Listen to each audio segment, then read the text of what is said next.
با سلام و درود به همه بینندگان و شنوندگان برنامه زورق ادبیات در آبهای دور در هر کجای جهان که هستید. سلام مخصوص ما به کلی اهالی ادبیات، قلم، اندیشه و نویسندگانی که پیگیر این برنامه ها هستند در جغرافیای جهانی. به زورق ادبیات این هفته خوش اومدید. زورق ادبیات 100 را خدمت شما تقدیم می‌کنیم. به شماره 100 رسیدیم و راه درازی را اومدیم و اکنون به شماره 100 رسیدیم و باز هم با کتابی دیگه در خدمت شما هستیم. هدف ما از این برنامه انعکاس صدای اهالی قلم هست و معرفی کتاب و آرزومون تاثیرگذاری بر افکار عمومی هست و ارتقای سطح فرهنگ افکار عمومی. من شادی سابجی هستم. تهیه، تولید، اجرا و ضبط این برنامه با من هستش. امشب ما در این زورق راجع به کتابی در حوزه تاریخ معاصر صحبت خواهیم کرد با عنوان نجواهای نجیبانه، نقدی به نظام جمهوری اسلامی و رهبران آن که راجع به جلد اولش امشب در این برنامه صحبت خواهیم کرد. این اثر به کوشش عباس خسروی فارسانی گردآوری و تدوین شده. راجع به کتاب سعی میکنم اطلاعات بیشتری را به شما بدم. اول سعی میکنم که کتاب رو به شما نشون بدم. راجع به این کتاب هست که امشب میخوایم صحبت بکنیم. مجموعه کتاب‌های نجواهای نجیبانه در 7 جلد تهیه شده که آقای خسروی فارسانی در نقش گردآوری و تدوین این اثر کار و کوشش انجام دادن و ویراستاری هایی را هم اعمال کردن. این کتاب در جلد اول شماره 620 صفحه است که چند ماه وقت لازم هست که شما اون را بخونید. نجواهای نجیبانه در جلد اول به 4 بخش در واقع تقسیم شده و تنظیم شده. در بخش اول شناخت نظام جمهوری اسلامی و رهبران آن که به بررسی تک تک چهره‌های کلیدی و رد اول نظام جمهوری اسلامی می‌پردازه.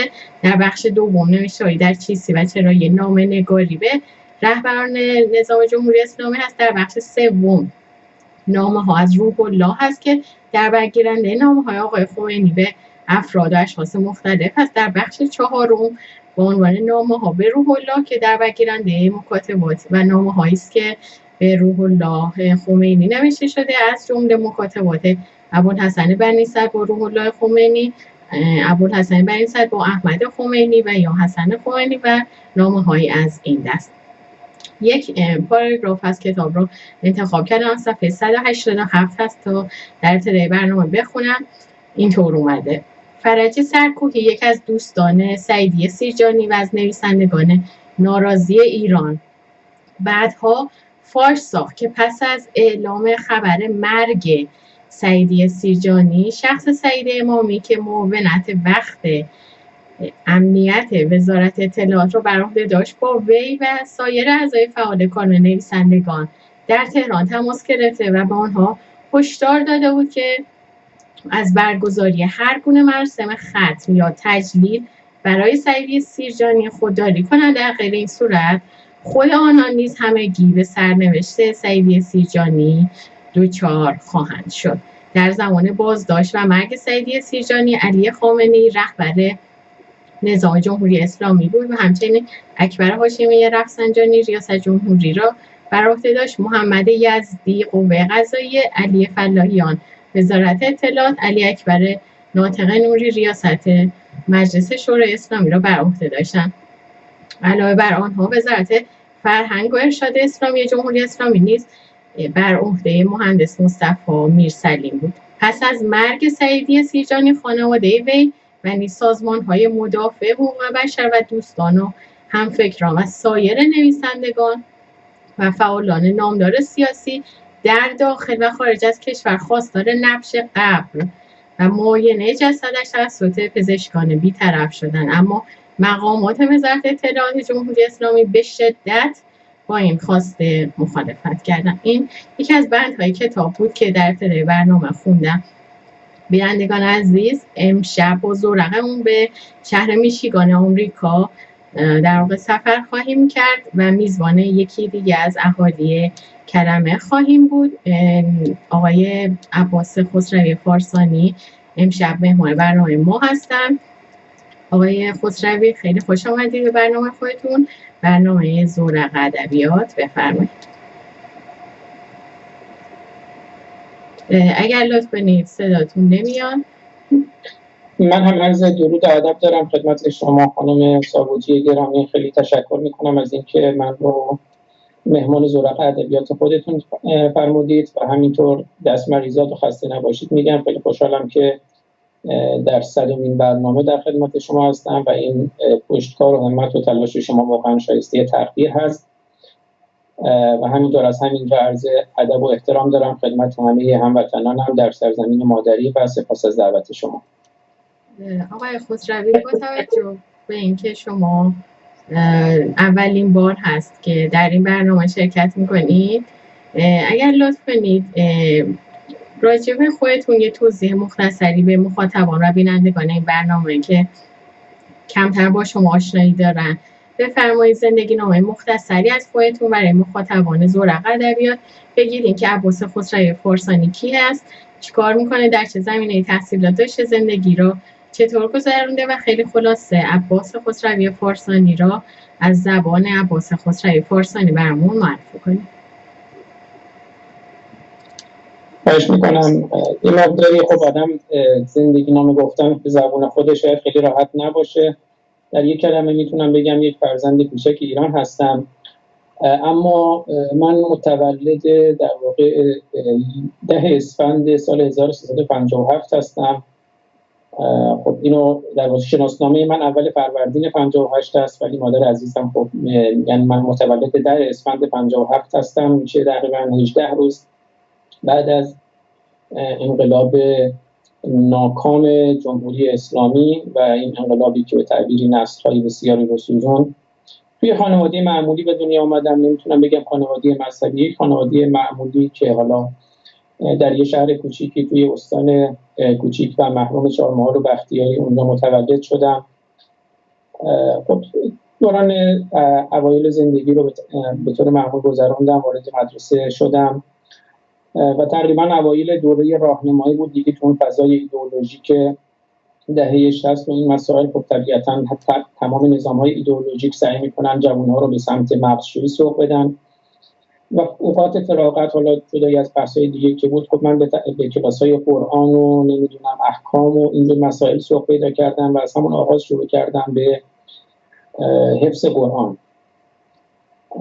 و این حفظ قرآن من در واقع همزمان شد با پرسش ایجاد شدن برای من، چون من خیلی دوست داشتم بفهمم، سوال برام ایجاد میشد. یادم هست فکر کنم سال دوم راهنمایی بودم، کلاس‌های قرآن میرفتم، در مورد خود قرآن، خود تاریخ قرآن خیلی برام سوال برانگیز بود. سعی می‌کردم قرآن رو حتما با ترجمه و تفسیر حفظ کنم. کلاس‌های قرآن ما میرفتیم اونجا. من یادم اون موقع یک کتابی بود، کتاب تاریخ قرآن آقای دکتر محمد باقر حجتی که همین الان هم توی مقاطع دکتری تدریس میشه، دکتری علوم قرآنی، و این کتاب رو من اون موقع گرفتم و خوندم. طبیعتا این نگاه تاریخی و این نگاه پرسش برانگیز از همون موقع با من همراه بود و این به نوعی همیشه دنبال پرسش پاسخ‌ها بودم. دبیرستان حالا تو اون فضایی که بود و خانواده و اینجور مسائل، خب منم از نظر تحصیلی شرایطم خوب بود. دوره راهنمای مدرسه نمونه بودم، دبیرستان مدرسه نمونه قبول شدم، ولی بنا به شرایطی نرفتم. همیشه توی مقاطع ممتاز بودم و خب خانواده دوست داشتن من پزشک بشم. من رفتم رشته علوم تجربی و دوباره توی همین دوره دبیرستان هم ادامه میدادم به کارهای قرآن و نمیدونم اینجور مسائل مذهبی. هرچند من گاهی اوقات شوخی میکنم میگم دیگه با این شرایطی که اخیراً پیش اومده که نمیدونم مسائلی که در مورد آقای سعید طوسی این چیزها پیش اومد، آدم دیگه جرئت نمیکنه بگه من مربی قرآن بودم یا شاگرد قرآن بودم. حالا از شوخی به رد این مسائل قرآنی ادامه داشت و به تعبیری پیگیر بودم تا اما گفتم دوره تجربی میخوندم، اما همزمان شد با رفتن به دانشگاه و کنکور. من با وجود اینکه خیلی شرایط درسی خوبی داشتم، اما این دغدغه‌مندی من که خیلی هر روز بیشتر میشد من رو به این سمت سوق داد که من نمیتونم رشته تجربی ادامه بدم. دنبال پاسخ به یک سری پرسش‌های هستم، دنبال فهمیدن هستم. یک پرسش‌های بزرگی هم از نظر سیاسی و هم از نظر مذهبی توی ذهن من ایجاد شده بود که فکر می‌کردم باید دنبال اونها برم، اما خب طبیعتاً هنوز اون نگاه ایدئولوژیک توی ذهن من وجود داشت. در هر صورت توی اون شرایط بود که من می‌خواستم امتحان کنکور بدم و یادم هست علاوه که آماده بودم، شرایط خیلی خوبی داشتم و یکی از امیدهای حالا به تعبیر اون شهر کوچیک خودمون بودم برای رشته‌های پزشکی و اینها، من سر جلسه کنکور علوم تجربی نرفتم و نشستم خونه. یک سال دیگه برای کنکور انسانی شرکت کردم. کنکور انسانی اون موقع من رتبه 41 شدم و خب طبیعتاً باز همه انتظار داشتن من برم رشته حقوق یا چیز دیگه‌ای. البته اون موقع دانشگاه امام صادق هم بود که کنکور مجزا داشت و همینطور دانشگاه رضوی مشهد بود. من کنکور اینها رو هم شرکت کردم و همه اولویت‌های اولم رو اون موقع من زدم رشته الهیات و قصد داشتم برم رشته علوم قرآن و حدیث. نهایتاً وارد دانشگاه امام صادق شدم. اون موقع خب یه بچه خیلی معروفی داشت و هنوز ذهن من اونقدر باز نشده بود، با وجود اینکه همواره در حال مطالعه بودم، اما این ذهنیت هنوز باز نشده بود. اما پرسش‌ها روز به روز بزرگتر می‌شد. ورود من به دانشگاه امام صادق در واقع مصادف شد با پاسخ پیدا کردن و جدا شدن از ایدئولوژی و در واقع جدا شدن از اون جستجوهای مغزی که در ذهن من ایجاد شده بود. و با وجود اینکه رفته بودم رشته علوم قرآن و حدیث بخونم، اونجا سه تا گرایش میشد مشخص کرد: گرایش علوم قرآن و حدیث، گرایش فقه و حقوق در رشته الهیات و گرایش فلسفه و کلام. و من اون موقع دیگه تغییر در واقع گرایش دادم و گرایشی که انتخاب کردم رشته فلسفه و کلام بود. و این در واقع انتخاب فلسفه و کلام ادامه اون راهی بود که خود من از بچگی انگار توی ذهنم داشتم که باید به دنبال پاسخ پرسشام بودم. خیلی مطالعه می‌کردم. یادم از توی همون دوره دبیرستان ما یک کتابخونه‌ای بود که مسجد محلمون داشت. اون کتابخونه رو در واقع به نوعی چون یکی از شهدای اون شهر ما این کتابخونه رو اون موقع ایجاد کرده بود، اما بعد از شهادتش این مخلوط شده بود. ما اون کتابخونه رو احیا کردیم و خود من از مسئولان اونجا بودم و تمام تقریبا میتونم بگم بخش عمده‌ای از کتاب‌های اونجا رو خوندم. و در هر صورت این پرسش داشتن و پاسخ یافتن ادامه داشت توی رشته فلسفه و همینطور من کم کم از مذهب دور شدم، از ایدئولوژی سیاسی حکومت دور شدم. یادم هست توی دانشگاه امام صادق که ایدئولوژیک ترین دانشگاه کشور بود، هم از نظر سیاسی هم جایی بود که ایجاد کرده بودن برای آقای مهدوی کنی و آقای خامنه‌ای و آقای منتظری و اینا، ایجاد کرده بودن برای پرورش کادر جمهوری اسلامی. من به شدت از منتقد سیاسی جمهوری اسلامی شدم. از سال دوم و سوم دانشگاه توی اون دانشگاه من دیگه نماز نمیخوندم، نمیدونم، خیلی منتقد مذهب شدم و این روش ادامه داشت، این مباحث فلسفی ادامه داشت. خب اونجا من با اساتیدی که بحث میکردم، استادایی که ما اونجا داشتیم، مثلا خود آقای ابراهیمی دینانی به طور نه در دانشگاه اما خارج از دانشگاه که میرفتم، آقای مصطفی ملکیان بودن. اون موقع بعد من پیگیر بحث‌های آقای عبدالکریم سروش بودم. حالا جدای از اینکه آقای ملکیان، آقای سروش برای این دوستان بعداً از سیاست فاصله گرفتن و وارد عرفان و معنویت شدن، در هر صورت این پرسش‌یابی ادامه داشت و من رشته فلسفه رو ادامه دادم. فوق لیسانس تموم شد و دکتری رو در واقع باز سعی کردم، چون احساس کردم فلسفه اسلامی اون فلسفه نیست. دکتری رو در رشته فلسفه غرب دانشگاه اصفهان شروع کردم، ادامه دادم و به طور سعی می‌کردم حالا ناشناس اونجا دغدغه‌هایی که داشتم رو در فضای اینترنت مطرح کنم و پرسش‌ها رو برای خودم و برای دیگران این تلنگرها رو ایجاد کنم و این ادامه داشت تا اینکه در واقع با اون انتشار وبلاگ و کتاب با نام مستعار، اما شناسایی ما از طریق پلیس فتا و بازداشت و بعد هم بازداشت وزارت اطلاعات و شرایطی که منتهی شد به خروج از کشور که حالا اون رو میتونیم در ادامه بیشتر در خدمتتون باشیم و توضیح بدیم. بسیار ممنون از توضیحتون. راجع به این تغییر ایدئولوژیتون خواستم یک سوال کوتاه داشته باشم. به عنوان یکی از فارغ التحصیلان دانشگاه ایدئولوژیک امام صادق که مخصوص تربیت مدیران کلیدی جمهوری اسلامی هم هست و طرفداران این نظام اغلب در اون دانشگاه هستن، چه عاملی باعث شد که شما تغییر ایدئولوژی فکری بدید؟ و البته اشاره کردید کم و بیش بایدتون، اما شما هم از اسلام تغییر ایدئولوژی دادید و هم از جمهوری اسلامی و در واقع دو تا چرخش در اندیشه شما ایجاد شد. دقیقاً چه سالی این دو چرخش فکری در شما اتفاق افتاده؟ چرخش‌های فکری معمولاً خب یک شبه اتفاق نمی‌افتن. حالا من اشاره کردم این چیزی بود که از همون بچگی پرسش ایجاد شدن توی ذهن من تلنگر خوردن باعث میشد که من به یک جهت‌هایی شاید ناخودآگاه سوق پیدا کنم. اما به طور مشخص میتونم بگم من هرچی بیشتر میخوندم، هرچی بیشتر میفهمیدم و هرچی بیشتر این تناقض‌ها رو میدیدم، تناقض‌هایی که مثلا من اوایل دانشگاه بود که با کشتار 67 و اساساً کشتارهای دهه 60 و کشتارهای بعد از جمهوری اسلامی آشنا شدم.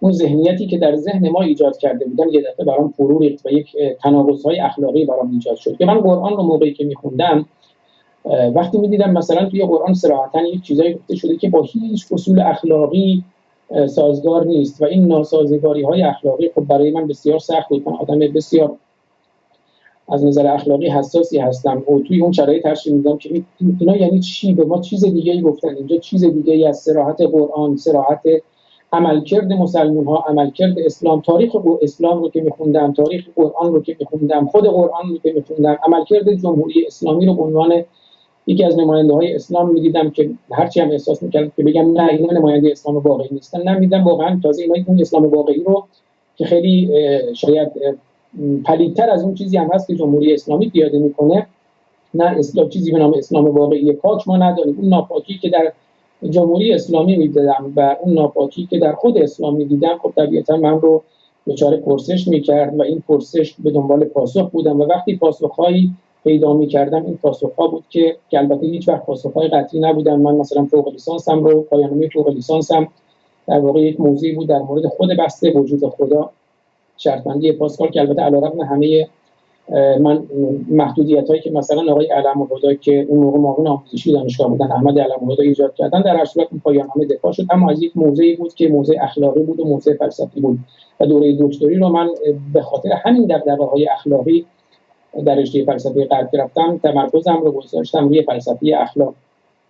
من میتونم بگم نقطه عزیمت من از و جدایی من از جمهوری اسلامی و اسلام هر دو یک نقطه عزیمت اخلاقی بود، یعنی ناسازگاری‌های اخلاقی که در جمهوری اسلامی می‌دیدم، بی اخلاقی‌هایی که در اسلام می‌دیدم، در تاریخ اسلام می‌دیدم، در تاریخ جمهوری اسلامی می‌دیدم، همه اینها باعث می‌شد که من جدا بشم از این اسلام و نتونم، شاید گاهی اوقات یک مقداری سخت بود، حتی درگیری‌های ذهنی ایجاد می‌شد، آدم یک دفعه از یک چیزایی که برای خودش مقدس تلقی می‌کرد، برای خودش محترم تلقی می‌کرد، یک دفعه نه، ولی به تدریج می‌بینه که باید اینها رو کنار بذاره و در شرایطی در این حال زندگی می‌کردم که خب حالا من اگر در یک جامعه دموکرات بودم، در یک جامعه سکولار بودم، باز خیلی فرق می‌کرد. در ایدئولوژیک ترین شرایط، در سیاسی ترین شرایط وقتی زندگی می‌کردم و باید از این چیزها جدا می‌شدم، خب این یه مقداری در این حال درگیری‌های ذهنی ایجاد می‌کرد، درگیری‌های حتی عاطفی و احساسی ایجاد می‌کرد. اما خب من گاهی اوقات به دوستان هم میگفتم من نمیتونم بازی کنم، نمیتونم دروغ بگم، نمیتونم فیلم بازی کنم و اینها باعث شد من جدا بشم. گاهی اوقات من مادرم یا دوستان نزدیکان میگن مگر تو همون کسی نبودی که مثلا حافظ قرآن بودی، همون کسی نبودی که از جمهوری اسلامی دفاع می‌کردی؟ من شوخی می‌کنم میگم خب اون موقع عذرخواهی می‌کنم، حالا من اون موقع خر بودم، نمی‌فهمیدم. خب هر چی فهمیدم آدم باید مثل دماسنج باشه. وقتی من دمای محیط رو می‌دیدم، وقتی با یک شرایط محیطی متفاوتی روبرو می‌شدم، با یک آگاهی‌های متفاوتی روبرو می‌شدم، خب اون آگاهی‌ها طبیعتاً بر ذهن من، بر روان من، بر عاطفه من و بر دیدگاه من تأثیر می‌گذاشت و خب اهل فیلم بازی کردن، دروغ گفتن یا منفعت طلب بودن نبودم و این باعث شد که من از تمام این ایدئولوژی و از تمام جمهوری اسلامی جدا بشم و به طور صراحت اعلام کنم که من مسلمان نیستم. خود من توی شبکه‌های اجتماعی بارها این بحث رو مطرح کردم، خودم از پیشتازانش بودم که بحث من مرتد هستم، یعنی اعلام ارتداد کردم خیلی به راحتی و صادقانه و از طرف دیگه اعلام کردم که هیچ چاره‌ای نیست جز براندازی جمهوری اسلامی، چون این ساختاری است که اصلاح پذیر نیست. خیلی ممنون از توضیحتون. وارد موضوع کتاب بشیم و در واقع بیشتر وقت برنامه رو به کتاب اختصاص بدیم. راجع به عنوان کتاب دوست داشتم که صحبت بکنیم. عنوان کتاب هست نجواهای نجیبانه. نام جالبی هست و شاید تأمل برانگیز با توجه به اینکه جمهوری اسلامی نه از نجیب زادگان تشکیل شده و نه خودش یک سیستم سیاسی نجیب و پاک هست و در این 40 سال هم نشون داده که در راستای پیشبرد اهدافش از ابزار ترور هم در داخل و هم در خارج از کشور استفاده میکنه.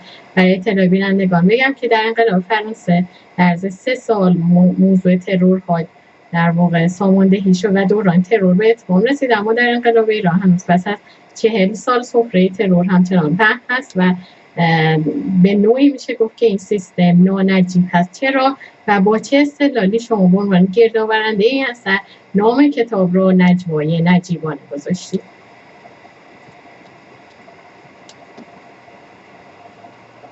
بله، خواهش میکنم. البته عنوان کتاب خود نجواهای نجیبانه است، یعنی تمرکز روی یک نجوا نیست، مجموعه از نجواهاست. من توی خود مقدمه کتابم اونجایی که چند تا نکته رو مطرح کردم به صراحتاً گفتم که حالا من خود این جمله رو میکنم، انتخاب عنوان نجواهای نجیبانه برای این کتاب با نگاه بر وجه غالب نوشتارها و نویسندگان صورت گرفته است و داوری نهایی با خوانندگان و تاریخ خواهد بود.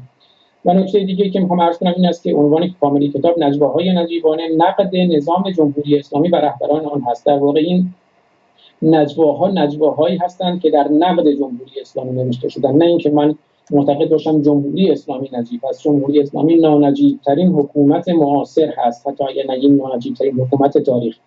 اما اون کسایی که در واقع منتقدان جمهوری اسلامی بودن، از سیدی سیرجانی گرفته تا بسیاری که نوشته هاشون در این کتاب مطرح شده که من بخوام لیست کنم، لیستی هست که بسیار مفصل هست، همه آدم‌ها کم و بیش انسان‌هایی بودن، انسان‌های نجیبی بودن که زبان قلم رو انتخاب کردن و به تعبیر اگر بخوام از عنوان برنامه شما استفاده کنم، سوار بر زورق ادبیات و قلم و اندیشه شدن و سعی کردن با نگاهی نجیبانه، با نجوای نجیبانه این جمهوری اسلامی رو نقد کنن، نه اینکه در واقع بخوان نانجیبی در بیارن و این نظام فریادی بکشن. اما همه این نجواهای نجیبانه نادیده گرفته شد و من صراحتاً توی همون نامه‌ای که در مقدمه کتاب با آقای خامنه‌ای نوشتم گفتم که شما نجواهای نجیبانه رو در سال 91 نجواهای نجیبانه رو نشنیدید و به زودی فریادهای خشمگینانه را خواهید شنید و این فریادهای خشمگینانه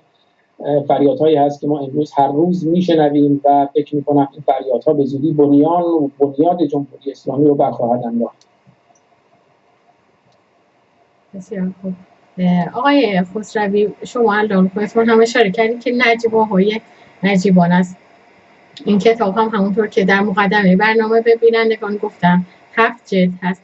اگر ممکنه لطف کنید راجع به 6 جلدی که در ادامه این جلد اول هست خیلی کوتاه و مختصر برای بینندگان ما توضیحاتی را بفرمایید.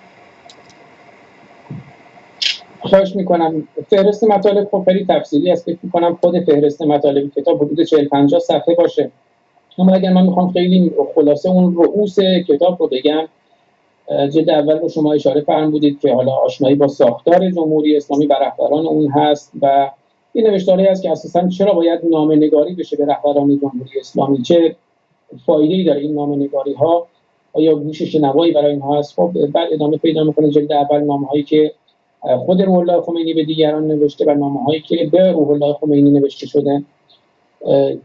جلد دوم میپردازه به نامه‌هایی که علی خامنه‌ای به دیگران نوشته و نامه‌هایی که دیگران به علی خامنه‌ای نوشتن و همینطور سایر پیام‌ها و نوشتارهایی که خطاب به علی خامنه‌ای و بعضن خانواده اون نوشته شده. جلد سوم نامه‌هایی هست که به اکبر هاشمی بهرمانی نوشته شده، آقای رفسنجانی، نامه‌هایی که به محمد خاتمی نوشته شده، نامه‌هایی که به محمود احمدی نژاد نوشته شده، نامه‌هایی که به صادق لاریجانی که اون موقع و الان رئیس قوه قضاییه هستند، نامه‌هایی که به سایر سران و مسئولان بلندپایه جمهوری اسلامی نوشته شده، نامه‌هایی که به میرحسین موسوی نوشته شده و نامه‌هایی که به فقها و مراجع تقلید نوشته شده. جلد چهارم یک بحث تاریخی هست که در واقع چند تا از شعرهای جمهوری اسلامی، نقدهایی که به این نظام داشتن که از خود بسای حسین علی منتظری شروع میشه، بعد مطالبی که سیدی سیرجانی در نقد جمهوری اسلامی نوشتن، بعد بیانیه‌های اعتراضی میرحسین موسوی هستش توی جلد چهارم، بیانیه‌هایی که توی جریانات 88 منتشر کردن و متاسفم که آقای میرحسین موسوی در مقطعی مردم احساس کردن که ناجی هست و بعدا همه متوجه شدن که فقط ناجی جمهوری اسلامی است و نه ناجی مردم. بعد بحث نجواهای نجیبانه محمد نوریزاد هست که البته خود من از منتقدان جدی ایشون بودم و هستم و مطالبی در این زمینه به تفصیل منتشر کردم. جلد پنجم در واقع وارد یک جنایت‌های جمهوری اسلامی میشیم که من گمان میکنم یکی از دوباره تاثیرگذارترین مجلدات این کتاب هست. فراز و فرود پرونده کشتارهای دهه 60 رو بررسی میکنه جلد پنجم. فراز و فرود پرونده قتل‌های زنجیره‌ای رو مطرح میکنه. فراز و فرود پرونده جنایت کهریزک و همینطور پرونده قتل ستار بهشتی و کشته شدگان بعد از انتخابات ریاست جمهوری سال 88. در واقع توی این جلد پنجم من دوست داشتم که نشون بدم که جمهوری اسلامی یک ساختاری هست که شما هیچ پرونده، هیچ جنایتی در اون به هیچ نتیجه‌ای نخواهد رسید جز تبرئه جنایتکاران و محکوم شدن قربانیان و بنابراین انتظار عدالت‌خواهی در این ساختار یک انتظار پوچ‌وایی هست. این پرونده ها به صراحت نشون میده. جلد ششم یک جلوه‌ای از کارنامه حقوق بشر جمهوری اسلامی هست. اون اسنادی که در مجامع بین‌المللی منتشر شده در مورد نقض حقوق بشر در جمهوری اسلامی. یه بخش دیگه از جلد ششم یک سری مطالبی که حالا پراکنده هستن اما همه در چارچوب نقد جمهوری اسلامی، نقد جمهوری اسلامی قرار میگیرن و رهبران این ساختار اخلاق سوز و انسان کش.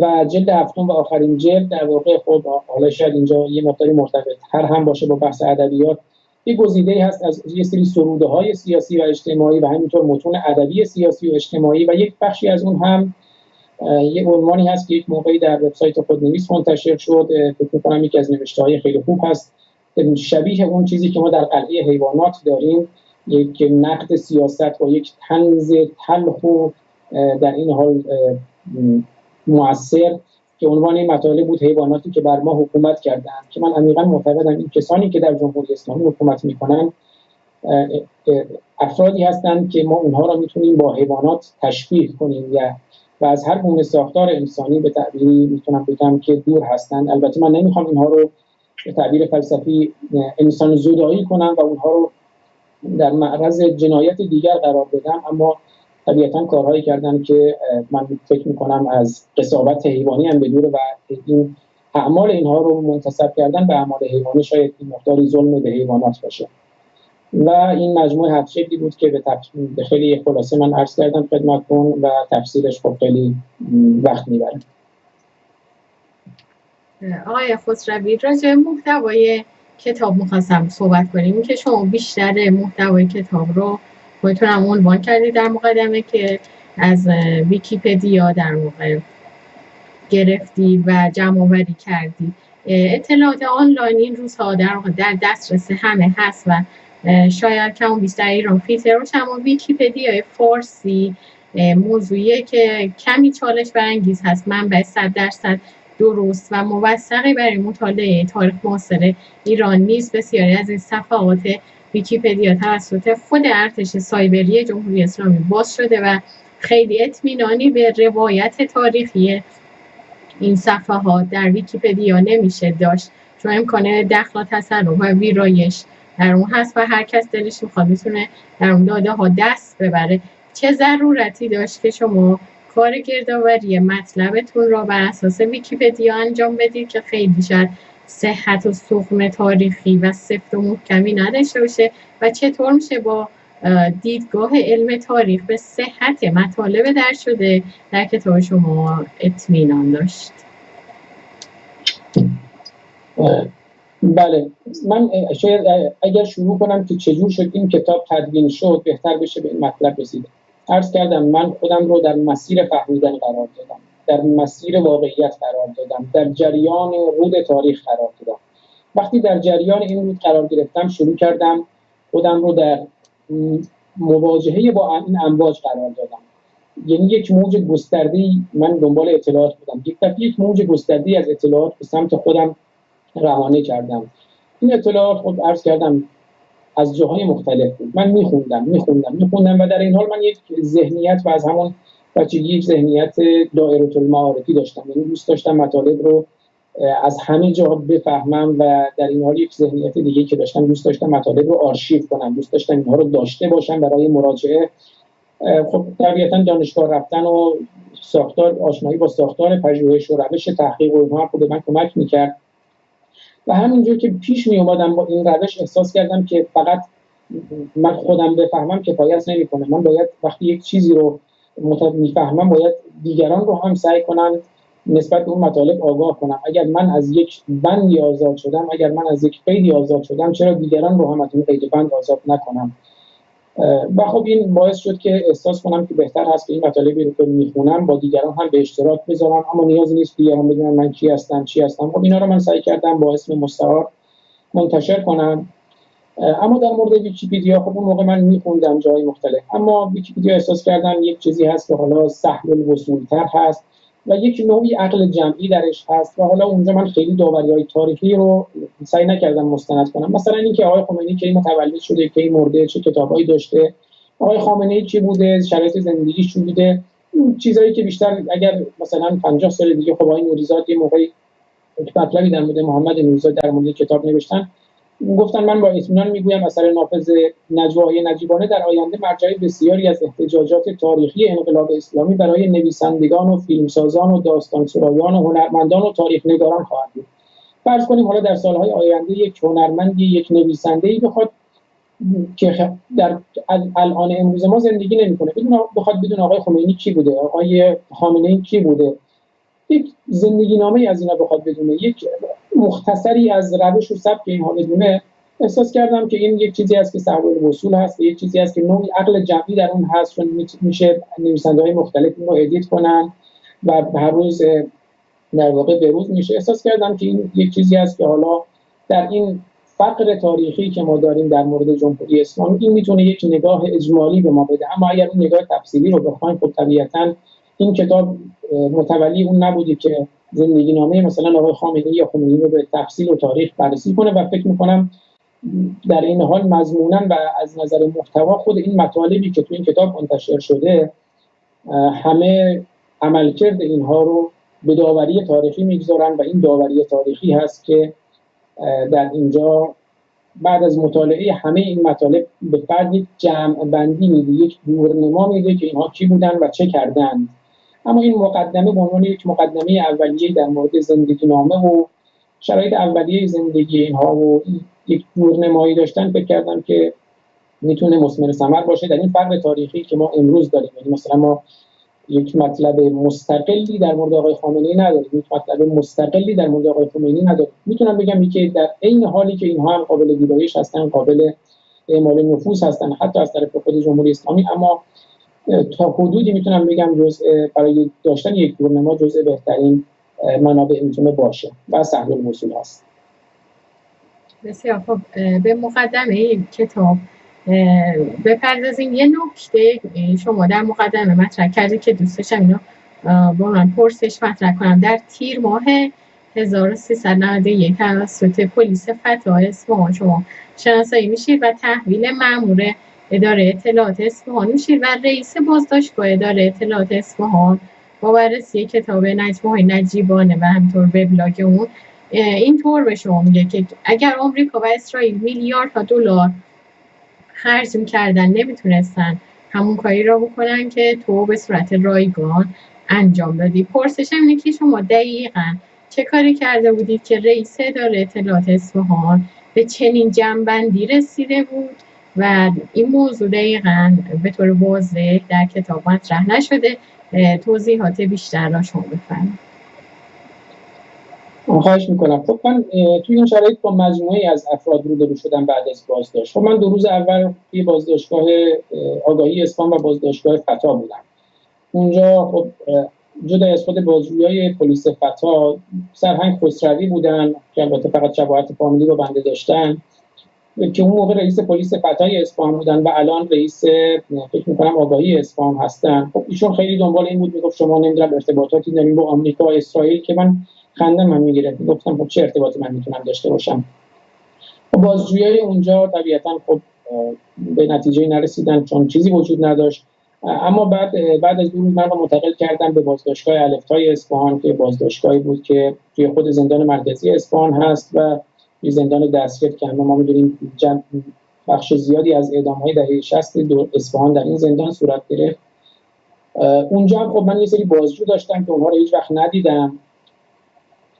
بازجوی تخصصی بودن، مثلا یک مورد بازجو من داشتم که از تهران اومد فقط در مورد ولایت فقیه من رو مورد بازجویی قرار داد و بازجوی دیگه بود که گاهی اوقات روزی 7 ساعت 8 ساعت کمتر بیشتر. خب من با چشم بسته روی به دیوار و در این حال دوربینی که فیلم برداری میشد اونجا بازجویی شدم. خب این بازجوها یک مقداری منطقی تر از نظر به روش خودشون بحث میکردن، یعنی سعی میکردن حالا به من از روش منطقی و فلسفی و اینها صحبت کنن. اما اونجا یک رئیس بازداشتگاهی داشت که آقای زرین بود فامیلش و ایشون ابایی نداشت از اینکه دیده بشه. با من حتی خود دادسرا می اومدن اونجا، می اومدن توی بازداشتگاه توی سلول صحبت میکردن و ایشون تنها کسی بود که من اونجا چهره به چهره میدیدمش. و یه آدم آقای زرین بود، عرض کردم یه آقای بودن، آدم چارشونه بلند قد، سن فکر میکنم حدود 65 سال، پیشونی پینه بسته، چشمای سبز و از کسایی بودن که تا اونجایی که من متوجه شدم توی اعدام‌های دهه 60 نقش جدی داشتن. حالا من نمیدونم فامیل بالایشون آقای زرین باشه یا نه، حالا در اصل اونجا به نام آقای زرین میشناختیم که آدم قسی القلبی هم بودن. مثلا من بعد از چندین روز که پدر مادرم تازه متوجه شدن و همسرم من کجا هستم و شرایط چی هست و اینا، تونستن یک ملاقات ایشون رو فقط رو به رو ببینن توی همون بازداشتگاه. گفت خب پدرم خیلی نگران بود، گفت ازش من پرسیدم شما عباس رو شکنجه چیزی نمی‌کنین؟ گفت نه ما نیازی نداریم شکنجه کنیم، ما تا با احترام تا پای دار هم میبریم. خب این خودش از هر شکنجه‌ای برای اون خانواده‌ای که نمیدونه شرایط من چی هست بدتر هست. اما اونجا خب ایشون بود که حالا این صحبت رو کردن، آقای زرین که رئیس بازداشتگاه اطلاعات اصفهان بودن، گفتن ما این جلسه‌ای که خودمون داشتیم اونها به این نتیجه رسیدیم که اگر آمریکا و اسرائیل میلیاردها دلار هم خرج می‌کردن نمیتونستن همون کاری رو انجام بدن که تو صورت رایگان کردیم.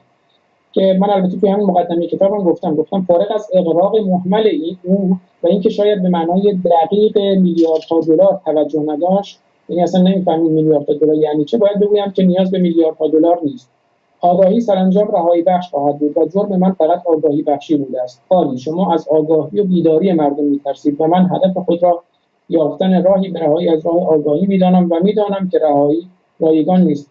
در هر صورت من فکر می‌کنم که این یک اغراقی بود که داشتن، هرچند یکی از موارد اتهامی من رو قرار دادن وابستگی به صهیونیست‌ها و نمی‌دونم این جور مسائل، خب اما طبیعتاً صرفاً به این دلیل بود که یک مقداری تلاش‌هایی بود که مثلا شرایط دانشگاه من رو، چون من همون موقعی بازداشت بودم، همین یکی از بازجویان من به من گفتن که اگر با ما همکاری نکنید، که اولین شرط همکاریش این بود که من رساله دکتریم رو در زمینه ولایت فقیه بنویسم، در صورتی که در زمینه فلسفه اخلاق بود. گفت اون رو فراموش کنید، در زمینه ولایت فقیه باید بنویسید. در هر صورت گفت اگر این کارا رو نکنی ما دکتریت رو نمیذاریم تموم بکنی، از دانشگاه من چون بورسیه وزارت علوم بودم از اونجا اخراجت میکنیم و اجازه نمیدیم هیچ کاری پیدا کنی، هیچ جایی تدریس کنی و همه این کارها رو انجام بدم. اما این میلیاردها دلار دیگه خب اینا فکر می‌کنم فقط توی دزدی میدونن میلیاردها دلار یعنی چه، اما توی اتهام‌ها زدن و دیگران رو متهم کردن فکر می‌کنم خیلی اغراق مهملی بود. که آگاهی بخشی، بله این آگاهی بخشی من تردیدی ندارم که آگاهی بخشی برای جمهوری اسلامی بسیار خطرناکه و با میلیارد دلار هم قابل توصیف نیست. برای اینها بدون تردید از آگاهی میترسن، چون این نظامی هست که بر پایه جهل و ناآگاهی گذاشته شده و دشمن اون آگاهی و بیداریه. بسیار خوب، وارد یکی از مباحث کتاب بشیم، راجع به دوران پهلوی صحبت کوتاهی بکنیم. از صفحه 202 کتاب انتخاب کردم تا در برنامه بخونم. اما مهمترین اقدام حزب رستاخیز نفوذ به درون طبقه متوسط مرفه سنتی مهمتر از همه بازار و روحانیت بود، چنان که مسئولیت تورم شدید بین سالهای 1352 تا 1355 را به گردن جامعه تجاری انداخت و به سراغ مغازه‌داران و تجار خرده پا رفت. حزب با گشودن شعبه‌هایی در بازار بر قیمت بیشتر کالاها نظارت دقیقی اعمال کرد و برای کوتاه ساختن دست واسطه‌ها و دلالان داخلی میزان زیادی گندم، قند، شکر و گوشت وارد کرد و بدین سان رژیم با اعلان جنگ به بازار به حوزه‌ای حمله ور شده بود که دولت‌های پیشین جرأت گام زدن در آن را نداشتند. حزب رستاخیز 10,000 دانش آموز را در دسته‌های منظمی با نام تیم‌های بازرسی برای جهاد بی‌رحمانه علیه سودجویان، متقلبان، محتکران و سرمایه‌داران بی‌ملاحظه روانه بازار کرد. همچنین شوراهای صنفی تعداد بسیاری از تاجران را جریمه، تبعید، محکوم به زندان نمود و روزنامه‌ها در نظارت دولت نیز از ضرورت ریشه‌کن کردن بازار و حجره‌های پوسیده و جایگزین کردن سوپرمارکت‌های کارآمد با قصابی‌ها، بقالی‌ها و نانوایی‌های بی‌ثمر سخن به میان آوردند. این حملات فاحش و آشکار موجب شد تا بازاریان در جستجوی یاور و پشتیبان بار دیگر به متحد سنتی خود علما روی آورند. این بخشی از کتاب رو تا انتخاب کردم و می‌خوایم راجع به این موضوع بازار صحبت بکنیم با توجه به تعجیل حکومت پهلوی به مدرن کردن بازار سنتی ایران و ریشه‌کن کردن حجره‌های پوسیده با روش زور که باعث اتحاد استراتژیک ملایان و بازاریان شد. پرسش از شما این هست که اگر حکومت پهلوی مدرنیته رو از طریق آموزش به بازاریان و بازاریان سنتی پیش می برد و نه از طریق زور به جامعه و روش تعلیم را پیش می گرفت، آیا به نظر شما باز هم این اتحاد استراتژیک بازار و ملایان صورت می گرفت که در واقع یکی از پایه های انقلاب 57 هم هست؟ نظر شما رو در این مورد می‌خواستم بدونم. بله، ممنون از انتخاب متن و سوال خوب شما. به نظر من شاید اشاره هم کردم توی بحث‌های قبلی، اساساً من فکر می‌کنم هر گونه تزریق، هر گونه تحمیل و هر گونه تلاش برای اینکه یک چیز رو به دیگران اعمال کرده این خودش ناموفق خواهد بود.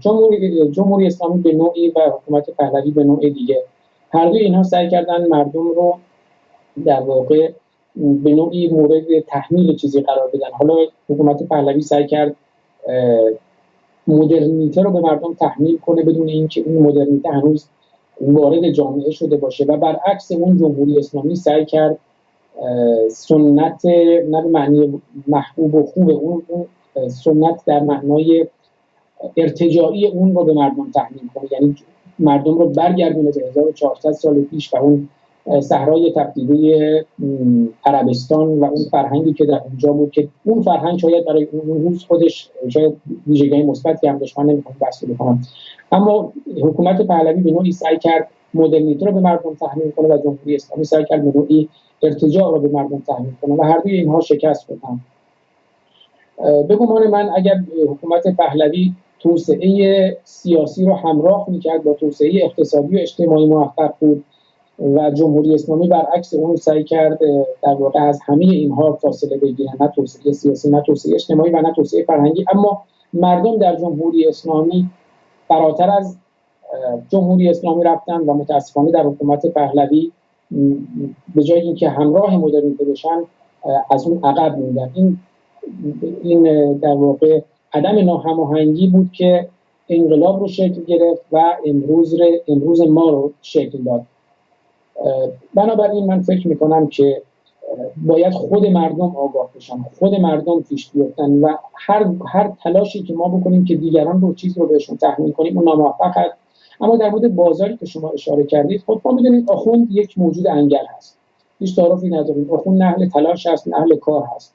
اون موقع سعی کرد که بازار رو از بازاری استفاده انگلی بکنه و بازار رو با خودش همراه کنه و متاسفانه اون ذهنیتی که توی مردم وجود داشت، تقدسی که برای اینها قائل بودن و اون نمیدونم خمس و زکات و این چیزهایی که به روحانیت میدادن، سهم امام و این مسائل، این زندگی انگلی روحانی رو شکل میداد و باعث این انقلاب شد و این بودجه رو در اختیار این حکومت تروریستی قرار داد. اما در جمهوری اسلامی شاید تا همین اواخر هم ما می‌دیدیم که بازار سعی می‌کرد در منفعت خودش حداقل علیه روحانیت قرار نگیره، حالا خیلی جا هم همراهی می‌کرد، اما توی همون دهه 60 ما می‌بینیم که مثلا اسدالله لاجوردی رو در بازار ترور می‌کنن که وارد بازار شده بود و امروز می‌بینیم که بازار هست که علیه جمهوری اسلامی به پا خواسته و این فکر می‌کنم نتیجه آگاهی هست و این آگاهی همونجور که عرض کردم سرانجام رهایی بخش خواهد بود و این زندگی انگلی رو از روحانیت میگیره و روحانیت ناچار خواهد بود که به حجره برگرده و کار کنه و تلاش کنه برای زندگیش و حجره فقط برای نماز خوندنش باشه. شما الان اشاره کردید به وضعیت کنونی.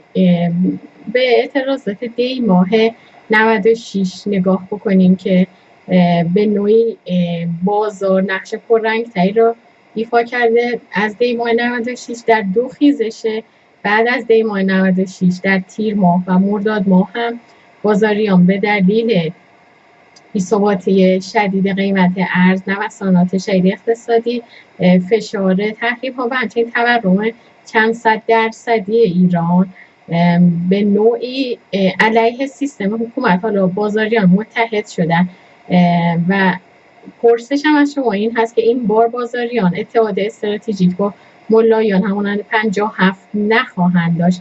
تحلیل شما راجع به نقش بازار و بازاریان در براندازی آتی جمهوری اسلامی چی هست و این بار بازاریان به نظر شما با چه طبقه از جامعه باید اتحاد استراتژیک برقرار بکنه؟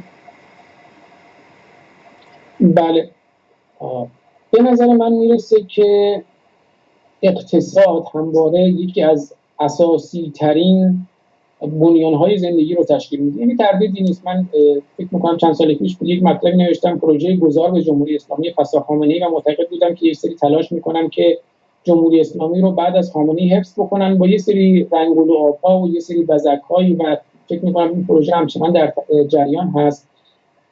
اما این اعتراض‌ها بود که در واقع برای مردم و برای حاکمیت آشکار کرد که دیگه نمیشه با این شرایط ادامه داد و مردم هستن که باید نتیجه بگیرن و من تاکید کردم که 3 تا موج هست که این 3 تا موج و این 3 تا ابرچاله جمهوری اسلامی رو غرق خواهد کرد.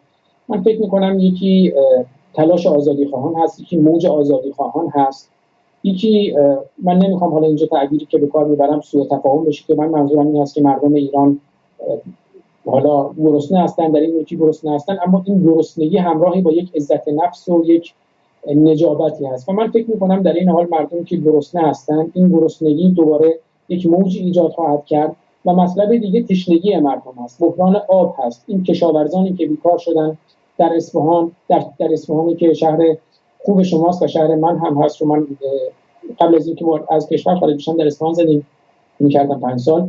در اصفهان، در سیستان و بلوچستان، در خوزستان، در چهارمحال خود ما که در واقع سرچشمه‌های کارون و زیندرود هست، در کورنگی که سرچشمه کارون و زیندرود هست، الان دیگه آبی نه برای نوشیدن هست و نه برای کشاورزی.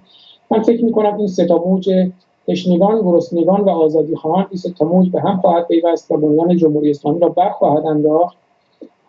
شاید جمهوری اسلامی حالا بتونه این آزادیخواهان رو با یه چیزای دروغی مثل نمیدونم بعدی رفع هست رو بازی هایی که با مسئله حجاب میشه که من اون رو واقعا بازی میدونم چون مسئله حجاب بسیار مهمه، مسئله حقوق زنان بسیار مهمه، اما به طور اساسی باید این مطلب حل بشه. یعنی حکومت اسلامی، حکومت ایدئولوژیک بره که به تبع اون این چیزا هم حل میشه.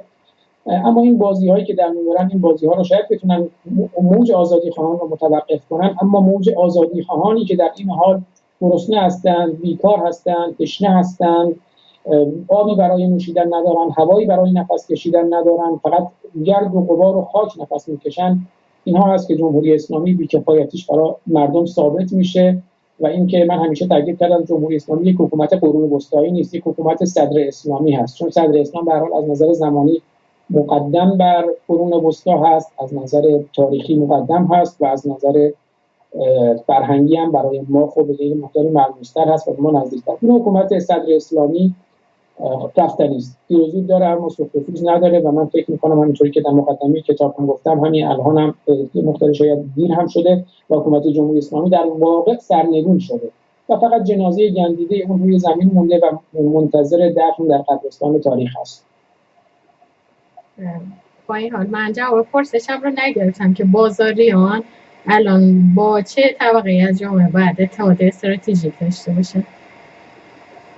خواهش میکنم. من فکر میکنم اجمالاً عرض کردم که این اتحاد استراتژیک بین همه مردم هست. اگر اینکه ما بگیم حالا بازاریان باید یا مثلا با طبقه کارگر یا دانشجویان با فلان طبقه، در هر صورت تغییرات بنیادین، تلاش بنیادین و تلاش همگانی میخواد. و اگر ما فکر کنیم که حالا یک طبقه یا یک روز یک اعتراضی میتونه جمهوری اسلامی رو بره، نه، این اعتراضها باید به هم بپیونده، این موشا به هم بپیونده. بازاریان، کارگران، دانشجویان، فعالان محیط زیست، همه اینها فکر میکنم آزادی خواهان از جاهای مختلف، از جریانهای مختلف، از داخل کشور، خارج از کشور، که من خیلی معتقد به داخل و خارج هم نیستم، همه ایرانی هستیم. وقتی همه این امواج به هم بپیونده، جمهوری اسلامی، من تاکید میکنم همین چند روز اخیر ما دیدیم مثلا یک هواپیمای بتونه‌کاری رو به عنوان یک جنگنده نمیدونم کوثر به مردم سعی کردن فریب بدن که ما این قطع هستیم. نه، جمهوری اسلامی بسیار بسیار تبل توخالی هست، یک بادکنکی هست که فقط یک باد مسمومی در اون هست و به راحتی اگر این امواج به هم بپیوندن از بازار و هر جای دیگه و فقط دنبال منفعت مقطعی و کوتاه خودشون نباشن و به تعبیری که ما همیشه توی فرهنگمون داریم میگیم تا نوک دماغشون نبینن، یه مقدار نسل‌های آینده رو ببینن که دیگه سرزمینی براشون نمیمونه که خودشون اعلام میکنن 50 سال آینده فلات ایران غیر قابل سکونت میشه از خشکسالی و بی‌آبی و آلودگی و همه این مسائل که خزر رو یک جور میفروشن، خلیج فارس رو یک جور میفروشن، سرزمین رو یک جور دیگه میفروشن، معادن رو یک جور بار میکنن میبرن. اگر به فکر نسل‌های آینده هستن، فکر میکنم که باید به هم دیگه بپیوندن و به هم دیگه خواهیم پیوست و این حکومت و این باد خالی خواهد شد و این طبل خواهد شکست. بسیار خوب، باز میگردیم و ادامه گفتگومون رو میگیریم. خیلی وقت برای گفتگو نمونده، حدود 52 دقیقه از وقت برنامه گذشته و خیلی دوست داشتم که در این فرصت کوتاه چند سوال دیگه رو هم راجع به جلد اول مطرح کنیم. بخشی از جلد اول به نامه‌نگاری ها اختصاص داده شده، حکایت نامه‌های سرگشاده از طرف چهره و شخصیت‌های بسیار متنوعی که در عمر تاریخ 20 ساله رهبری آقای خامنه‌ای با ایشون مکاتبه کردن. این نامه‌ها در واقع به بخشی از تاریخ معاصر ایران اختصاص داره. در دوران جمهوری اسلامی شما این نامه‌ها رو درج کردید در کتابتون. تقریبا از نورالدین کیانوری در بهمن سال 68 شروع شده تا سعیدی سیرجانی سال 72، ابراهیم نبوی سال 82، احمد زیدآبادی در سال 86، حشمت الله طبرزدی در سال 87، شجاع الدین شفا در سال 88، محسن مخملباف در سال 88 و غیره. شخصیت‌های بسیار زیادی نامه سرگشاده به رهبری نوشتن. آیا شما در این کتاب موفق شدید که کلیه نامه‌های سرگشاده در این 20 سال رو جمع‌آوری بکنید یا خیر؟ من تلاش کردم به تمام نامه‌هایی که به دستم میرسه، به دست میارم یا موجود هست حالا از جاهای مختلف، اینها رو منتشر کنم. خب طبیعتا خیلی از این نامه‌ها سرگشاده نبوده. ما می‌دونیم خیلی نامه‌هایی نوشته شده که اساساً منتشر نشده، نامه‌هایی نوشته شده یا اعتراضایی که شده که ما اصلا نمی‌دونیم چی بودن، چی شدن، بسیاری شاید به سرنوشت‌های نامعلومی رسیدن. اما من تمام تلاشم رو کردم که فارغ از نگاه سیاسی اونها که شاید خیلی از اونها رو امروز ما با نگاه نقادانه بهشون نگاه کنیم و حتی خود من شاید الان منتقد خیلی از اونها باشم، از اون مثلا شما اشاره کردید ابراهیم نبوی یا کسایی که در هر صورت دنبال این هستن که جمهوری اسلامی حالا به تعبیری یک کمی اینور اونور بشه، بزک بشه، آرایش بشه، اما در این حال انتقادایی داشتن. شاید تو اون شرایط بعد از اصلاحات 76 و اینها که شاید من توی مقطعی فکر می‌کردم این ساختار اصلاح پذیر هست، اما من تلاش کردم همه رو منتشر کنم فارغ از نگاه سیاسیشون و بگم این انتقادها شده، این نجواها شکل گرفته و همه اینها ناشنیده گرفته شده و ما امروز به فریادهای خشمگینانه رسیدیم. و علت این که من احساس کردم دیگه ضرورتی نداره این کتاب رو در همین قالب ادامه بدم، این هست که فکر می‌کنم همه حرفایی که لازم بوده گفته شده و اصلاح ناپذیری جمهوری اسلامی و ناشنیده ماندن اعتراضهای مردم و نجواهای مردم دیگه بدیهی و آشکار هست. اما اینها باید در تاریخ بماند. بسیارانی گفتند و مسئولین و حاکمان مستبد جمهوری اسلامی نشنیدند و این همیشه سرنوشت مستبدین بوده که نمیشنوند یا وقتی میشنوند که دیر شده. و البته من فکر میکنم اینجوری هم نیست که اینکه نشنیدن فقط باعث عمل نکردن است، چون ساختار استبدادی یک ساختار هر یا هیچ هست. شما اگر بخواید یک گام عقب بذارین دیگه باید تا آخر عقب بریم و این عقب رفتن یعنی به سرنوشت بسیاری از مستبدان چون صدام و قذافی دچار شدن. بنابراین مستبدان همیشه تا آخرین لحظه مقاومت میکنن و من فکر میکنم مستبدین جمهوری اسلامی هم از این قاعده مستثنا نیستن، نمیتونن عقب برن، تا آخرین لحظه مقاومت میکنن، اما این مقاومت بی اثر و بی فایده هست و این مردم هستند که پیروز خواهند شد و در جریان تاریخ 1 سال و 2 سال و 5 سال در این حالی که میتونه خیلی نسل‌ها رو از بین ببره، خیلی زندگی‌های جوان‌ها رو پیر کنه، پیرها رو عمرشون به سر برسه، اما من فکر میکنم این زیاد طول نخواهد کشید و جمهوری اسلامی اکنون در یک سراشیبی بسیار شدید سقوط قرار گرفته و منتظر همه هستیم که این جنازه گندیده و این جنازه مردی جمهوری اسلامی به زودی در قبرستان تاریخ دفن بشه. دوست داشتم یک سوال دیگه رو هم راجع به نامه‌نگاری ها مطرح بکنم. فراخوان نامه‌نگاری به رهبری از طرف محمد نوری زاد را شما در کتابش اشاره کردید. در آذر ماه 1390 محمد نوری زاد خواستار آغاز نهضت نامه‌نویسی به رهبری جمهوری اسلامی میشه. با توجه به اینکه در 20 سال اخیر رهبری هیچگونه پاسخگویی به روزنامه‌نگاران و رسانه‌ها نداشتن و اصلا فرهنگ پاسخگویی در نهاد بیت رهبری وجود نداره، فکر می‌کنید راه اندازی چنین کمپین هایی و چنین نامه‌نگاری هایی به رهبری میتونه در رسوندن صدای جامعه مدنی و خواستای جامعه مدنی به رهبری موثر باشه یا خیر؟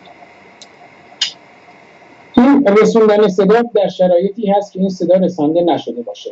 من فکر می‌کنم در یک مقطعی حالا بیشتر از اینکه دنبال این هم باشیم که حالا رهبری بشنوه، دنبال این بودیم که مردم بشنون، مردم آگاه بشن. خود من خیلی از این طریق آگاه شدم. من فکر می‌کنم بله توی یک مقطعی این آگاهی بخشی موثر بود، مردم آگاه شدن، اما از این مقطع به بعد یعنی وقتی که دیگه آگاهی شکل گرفته، اون موقع خیلی اینترنت خیلی گستری امروز رو نداشت، نفوذ امروز رو نداشت، شبکه‌های اجتماعی به صورت امروز نبودن. من خودم عرض کردم سالهای اوایل دانشگاه بود که متوجه شدم دهه 60 چه جنایت‌هایی صورت گرفته. خیلی چیزها رو ما نمی‌دونستیم، ولی الان دیگه این آگاهی صورت گرفته، دیگه مردم می‌دونن. اون کسی که براش سوال باشه خودش جواب میرسه، مگر اینکه حالا کسی فقط دنبال یک زندگی معمولی باشه، یک دنبال حقیقت نباشه، دنبال آگاهی نباشه. اما الان اگر کسی آگاهی بخواد دیگه آگاهی وجود داره. دیگه آقای خامنه‌ای ما میدونیم که میدونه، از همون اول هم میدونست، دیگه حرفا گفته شده، این به اصطلاح اتمام حجت شده، این شرط بلاغ به جای آورده شده دیگه و میگه من چه شرط بلاغ است با تو میگویم تو خواه پند گیر و خواه ملال. نه تنها پند نگرفتن که ملول هم شدن، دیگران رو تهدید کردن، کشتن، از بین بردن، به حبس کشیدن.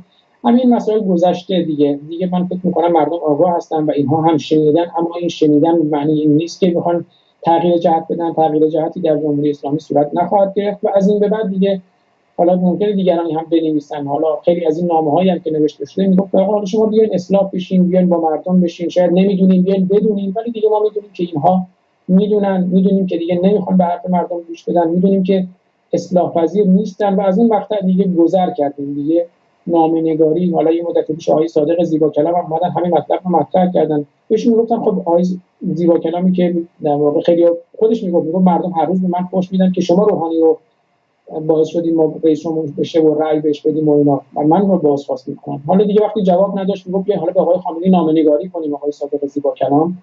من فکر میکنم دیگه اینها بله بیفایده هست و مشت بر سندان کوبیدن هست و نتیجه نخواهد داشت. بنابراین دیگه از این مقطع گذر کردیم، دیگه نجواهای نجیبانه فایده‌ای نداره. باید بر سر اینها فریاد خشمگینانه شنید و اینها رو فریاد خشمگینانه زد و اینها رو کنار کشید. بسیار خوب. آقای خسروی، راجع به نحوه دسترسی به این کتاب برای مخاطبان توضیح بدید و اینکه آیا تمایل دارید که یکی از ناشران خارج از کشور این کتاب‌های شما رو به صورت کاغذی هم منتشر بکنه یا خیر؟ بله، دسترسی به کتاب، خب من خودم توی شبکه‌های اجتماعی فعال هستم، از توییتر گرفته تا تلگرام، که خود این کتاب به صورت PDF هم توی کانال تلگرام نجواهای نجیبانه هست. توی فکر می‌کنم بهترین جا خود وبلاگ نجواهای نجیبانه هست، نجواهای نجیبانه.blogspot.com، یا همون به فارسی بدن نجواهای نجیبانه میاد. توی فیسبوک، توی اینستاگرام، من خودم توی شبکه‌های اجتماعی فعال هستم. جای مختلف این کتاب منتشر شده. در این حال یه وبسایت‌های مختلف به راحتی میتونن دانلود کنن. البته خب ویرایش اخیرش که طبیعتاً باید در نظر داشته باشن ویرایشی هست که توی 7 جلد هست، نه اون ویرایش قبلی که توی 1 جلد بود. این به راحتی در دسترس است و من خودم اوایل کتاب گفتم که انتشار این کتاب در واقع از همه هموطنانم خواستم که کمک بکنم و گفتم ناشر و رسانه شما نجواهای نجیبانه رو به گوش همه برسونید. و خب خوشبختانه من حداقل توی همین آماری که در دسترس خودم هست، یعنی آماری که حالا اون جایی که خودم کتاب آپلود کردم، میتونم بگم حداقل این کتاب حداقل از این وبسایتایی که خودم دارم حدود 100,000 بار دانلود شده. خب این حالا چقدر دست به دست شده، چقدر جای دیگه منتشر کردن، من هیچ اطلاعی ندارم و خیلی خوشحال میشم. حالا هدف این کتاب این بوده که دیگران آگاه بشن، حالا از هر طریقی آگاه بشن، حالا از طریق نشر آنلاین، از طریق نشر سنتی کتاب به صورت کاغذی. خیلی استقبال میکنم و این کتابی است که متعلق به من نیست، متعلق به مردم ایران هست و متعلق به کسانی هست که میخوان آگاه بشن که چه بر سر این ملک و مملکت رفته، چه بر سر این مردم رفته، چه بر سر وطن ما رفته. خب هر کسی که بتونه این رو به مردم آگاهی رو بدونه و فقط این آگاهی پیدا کردن نیست، این آگاهی، من میخوام این آگاهی خودم همونجوری که خودم باعث شد که این آگاهی باعث بشه که یک حرکتی بکنم، حداقل در حد خودم. حالا همون موقع من توی خیابون‌ها هم میرفتم، حالا مردم، من فکر می‌کنم اگر این آگاهی باعث بشه که یه حرکتی هم بکنم، خب گفتم راهی هم رایگان نیست، در هر صورت باید یک هزینه‌هایی هم داده بشه، اما این هزینه‌ها رو ما تلاش می‌کنیم به کمترین میزان ممکن باشه. من همیشه تاکید کردم تنها هدف یافتن راهی به راهی است از راه آگاهی بدون دادن هزینه‌های گزاف و بی‌حاصل از جان و جیب ملک و مردم ایران زمین. حالا اگر این هزینه‌ها هر چه کمتر و این آزادی هر چه سهل الوصول‌تر که رهایی رایگان نیست، اما خب طبیعتاً بسیار بهتر و خیلی استقبال می‌کنم. این کتاب عرض کردم در دسترس است و هر کسی هم بتونه اون رو به هر نحوی منتشر کنه. من بسیار از اون سپاسگزار خواهم بود و استقبال می‌کنم و همینطور خیلی از شما ممنون هستم که از طریق زورق ادبیات و محمل کتاب و فرهنگ و رسانه این صدا رو به گوش بخش دیگری از هموطنان میرسونید. سپاسگزارم از شما.